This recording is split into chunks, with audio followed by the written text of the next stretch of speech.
የአማራ ህዝብ ጨቋኝ እንደነበረ በተለይም የሶማሌ ህዝብን በተለየ መልክ እንደበደለ ተደርጎ ላለፉት ዓመታት በረጅሙ የተሰራበት ጥሩ ትርከት ትክክል አለመሆኑን ስለምናምንበት እንጂ ለፖለቲካ ተጥብረን አይደለም። ይሄ ትርከት ስህተት ስለሆነ ትክክል አይደለም።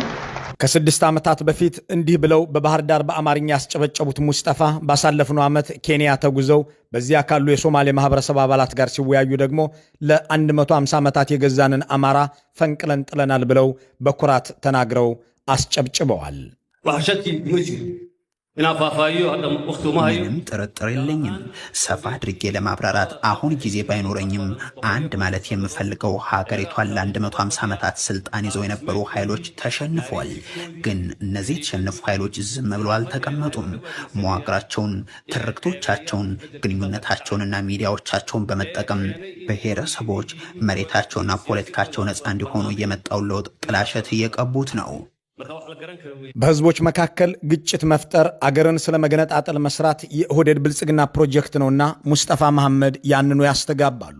ለ150 ዓመት በትርክት የገዙንን ጨቋኞች ጣልናቸው ሲሉም አማራ እንደ ጨቋኝ መቆጠሩ ስህተት ነው ሲሉም የተሰላ ዓላማቸው ይሄው ነው። ወደ ስልጣን ማማ ላይ ከመምጣታቸው በፊት የመሐመድ ፎርማጆ ወኪል ሆነው መቋዲሾም ሆነው ሲኖሩ ሙክታር ዑመር በሚል የብዕር ስም ልዩ ልዩ ጽሑፎችን ያሰራጩ ነበር። ሶማሊኔት ፎረምስ በሚለው ድረገጽ ላይ በዚህ ስማቸው ከ16 ዓመታት በፊት ባሰራጩት አንድ ጽሑፍ የኦጋዴን ነፃ አውጪ ግንባር የመገንጠል አጀንዳ ሊደገፍ እንደሚገባው በሰበኩበትና በዚህ በምስሉ ላይ በሚታየው ጽሑፋቸው እንዲህ ይላሉ።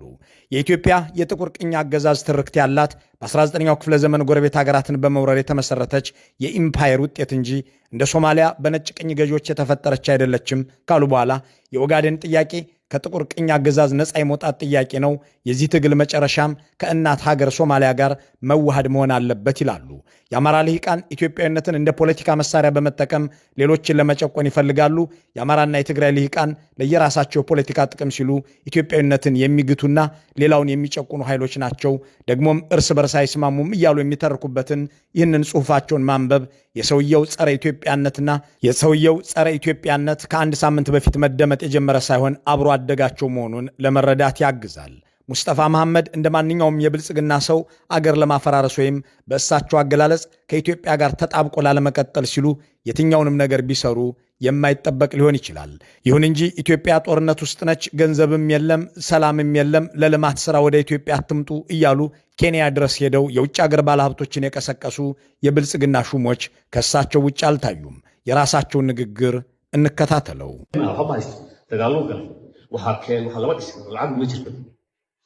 لحد ما جيت فترة 4 سنوات دغال بودي كجيران لعقد ኢትዮጵያ qiimaha ku mariyay haku mariyay ogtiin marka ሀገሩ ምንም የለውም። ጦርነት ውስጥ ገብቷል።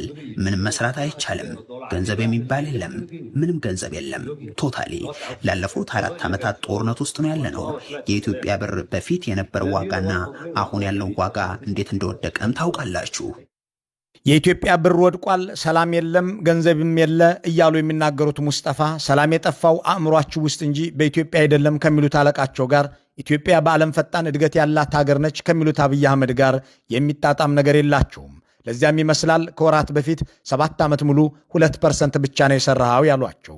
በዚህ የጠቅላይ ሚኒስትሩ ንግግር የተበሳጩት ፕሬዝዳንቱ በሮመዳን ወር የእራት ግብዣ ብለው በቤተ መንግስታቸው ለጠሯቸው የክልሉ ፖለቲከኞች የነገሯቸው አብይ አህመድ እኔን ሲያነሳኝ እሱ ይነሳል የሚለውን ነበር። ይህንኑ በማኔጅመንት ኢንስቲትዩት ውስጥ ባደረጉት ስብሰባ ደግመውታል። ለሁለቱም ማስረጃ ያለው የድምፅ ቅጂ ለኢትዮ ፎረም ደርሷል። ይህንን ከማቅረብ እንቆጠብና ይህንን ለማስረዳት እማኝ መጥራቱንም እንትወውና ሙስጠፋ የሚሰሩት ለሞቃዲሾ ብቻ ሳይሆን ለጅሊብም ነው የሚለውን እንመልከት። ጅሊብ የአልሸባብ ዋና ከተማ ነች።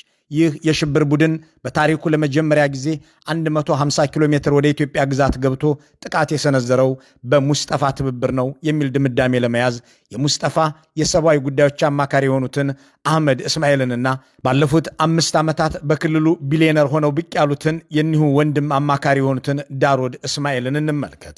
የእነዚህ ሁለት ወንድማማቾች አባት የሆነው እስማኤል ሃሩን የአልሸባብ መናገሻ የሆነችው የጅልብ ከተማ የጸጥታ ኃላፊ ሲሆን የሽብር ቡድኑ በተቆጣጠራቸው አካባቢዎች የጎሳ ግጭት ሲያጋጥም እንደ አገር ሽማግሌ የሚጠቀምበት ነው። በዚህ በምስሉ ላይ የቀረቡትና ከአቶ ሙስጠፋ ጋርም ቆመው የሚታዩት የሀብት ምንጫቸው የማይታወቀው ቢሊዮነሩ ዳሮድ እስማኤል ሲሆኑ ጥቁር ኮት በነጭ ሸሚዝ ለብሰው የሚታዩት ደግሞ አማካሪያቸው አህመድ እስማኤል ናቸው። ዳሮድና አህመድ ወንድማማቾች ናቸው። ከፎቶግራፎቹ ከላይ በኩል ያሉት ደግሞ የአልሸባብ ዋና ከተማ የሆነችው ጅልብ የጸጥታ ኃላፊ የሆነው አባታቸው አቶ እስማኤል ሃሩን በሽብር ቡድኑ ሚዲያ ላይ ማብራሪያ ሲሰጥ ከተቀረጸው ቪዲዮ ላይ የተወሰደ ነው። በአጭር አገላለጽ የሙስጠፋ አማካሪ አባቱ የአልሸባብ ከፍተኛ ባለስልጣን ነው እንደማለት ነው። ከእነዚህ የሽብር ኃይል አባላት አንዱ የሆነው አሊ ዲያር የሙስጠፋ የቅርብ ዘመድ ነው። ከ4 ዓመታት በፊት ወደ ጅግጅጋ አቅንቶ ከክልሉ ርዕሰ መስተዳድር ሙስጠፋ መሐመድ ጋር በቤተ መንግሥት እራት አብሮ መብላቱ በማኅበራዊ ሚዲያ ተዘገበ። ከ3 ወራት በኋላ አሊ ዲያር በክልሉ አፍዴር ዞን የአልሸባብ ጦር እየመራ ገብቶ ጥቃት ሰነዘረ። የሶማሌ ክልል ፖሊስ ካምፕም ጥቃት ደርሶበት በርካቶች መገደላቸውን ቻናል 4 የተሰኘው ቴሌቪዥን ዘገበ። በዚያ ጥቃት ላይ በአጥፍቶ ጠፊነት ከተሰማሩት ውስጥ አንዱ የሆነውና አሊ መሐመድ ሐሰን በሚል ስም ወደ ኢትዮጵያ ገብቶ ጥቃት የሰነዘረው የአልሸባብ ታጣቂ በኪሱ የተገኘው ከሶማሌ ክልል የተሰጠው የኢትዮጵያ መታወቂያ ሲሆን ይህ በምስሉ ላይ የሚታየው ነው። ብልጽግናም በኢትዮጵያ ግዛት ውስጥ የአልሸባብ ጥቃት መፈጸሙን በነ ጄኔራል ተስፋዬ አያሌው በኩል ለመጀመሪያ ጊዜ በቴሌቪዥን አመነ። ወደ ኢትዮጵያ ሰርጎ ለመግባት የሞከረው የአልሸባብ የሽብር ቡድን በጸጥታ ኃይሉ በተወሰደበት እርምጃ ዳግም ከፍተኛ ኪሳራ ተከናንቦ ወደ መጣበት መመለሱን የመከላከያ ኃይል ስምሪት ኃላፊና ጊዜያዊ የጸጥታ ኮማንድ ፖስት አስተባባሪ ሜጀር ጀነራል ተስፋዬ አያሌው ተናገሩ። አልሸባብ በድርጅቱ ታሪክ ለመጀመሪያ ጊዜ የኢትዮጵያን ድንበር 150 ኪሎ ሜትር ጠልቆ በመግባት የተሳካ የሽብር ተግባር ይፈጽም ዘንድ ሙስጠፋ መሐመድና አማካሪዎቻቸው አልተባበሩም ብሎ የሚሟገት የብልጽግና የስቱዲዮ ቅምጥ ምን ማስረጃ ማቅረብ ይችላል የሚለውን ስናልፈው ራሳቸውን ርዕሰ መስተዳድሩን ለማግኘት ጥረት ማድረጋችንን መግለጽ ይኖርብናል። በዚህ በምስሉ ላይ እንደሚታየው ለአቶ ሙስጠፋ መሐመድ በግል ስልካቸው አስተያየታቸውን ለማካተት የሚያስችል ጥያቄ አቅርበን ነበር። በጽሑፍ የተላከላቸውን ጥያቄ ካነበቡት በኋላ አጥፍተውታል። አሁንም ቢሆን ግን ያቀረብንላቸውን ግብዣ ተቀብለው ጥያቄያችንን ለማብራራት ፍላጎቱ ካላቸው እድሉን እንዲጠቀሙበት በይፋ ጥሪ እናቀርብላቸዋለን። እንዲህ ያለ ተፈጥሮና ተግባር ያላቸው ሙስጠፋ መሐመድ ዑመር ግን ሰሞኑን አብይ አህመድ ሲያነሳኝ ኢትዮጵያ ትፈርሳለች፣ ኢትዮጵያ ስትፈርስ እኛ ተጣብቀን አንቀርም፣ እንገነጠላለን፣ አብይ እኔን ሲያነሳኝ እሱ ይነሳል ወዘተ እያሉ መናገራቸው በድምፅ ከወጣባቸው በኋላ እንደ አዲስ መነጋገሪያ ቢሆኑም እሳቸው ግን የታወቁበትና ነባር ተልዕኳቸው ነው።